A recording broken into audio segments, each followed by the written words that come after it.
this is eligibility criteria in that it needs to be part of the picture, but it's not like, obviously, like the patient falls into this category or not. But the patient needs to be under the care of a physician. So somebody needs to be directing this care, because in home health, we do not have a doctor on staff. And so every patient's random doctor is like the boss of that home health episode. And so you can't have a patient if there's no physician managing the care, because we, as home health agencies, we are a company of nursing, therapy, kind of like all of the important clinical staff that's not the doctor that's directing the care. And so the patient needs to have a doctor that is managing their care. That doctor must refer the patient and be okay to sign the care plan and manage the care plan. So this is important. If you get when this comes up is, let's say, grandma's friend wants home health.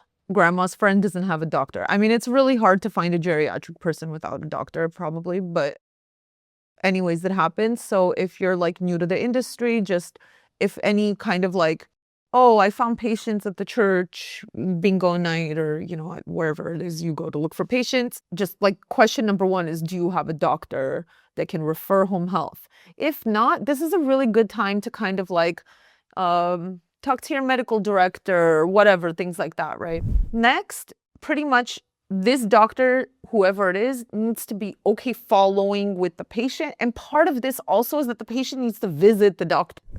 Sometimes if a patient doesn't have a doctor, it's just a lot of times it's because they're like not going to a doctor, right?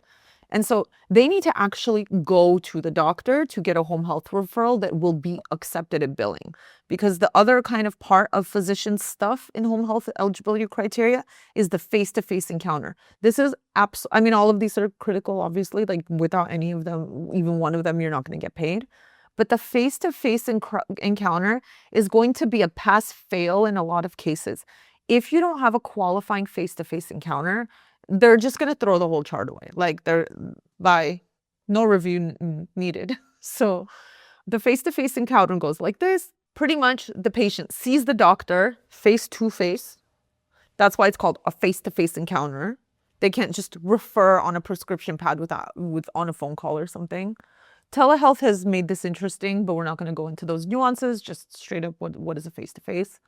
They see the doctor in their doctor's office or whatever, face-to-face, for the problem in which home health services are being referred. If they are seeing the doctor for like a headache, and then the doctor was referring for foot pain, like, I'm not clinical, I'm not giving good examples, but you get what I'm saying. Like, the visit for which you are using that you will get the face-to-face encounter from the doctor for needs to be related to the issue that they're referring to the home health. That's one. Two, timing. That face-to-face needs to happen within 90 days prior to your home health referral or 30 days after. So you have 100, this is not a hard requirement. You have 120 days. They're 90 before, 30 after to figure this thing out.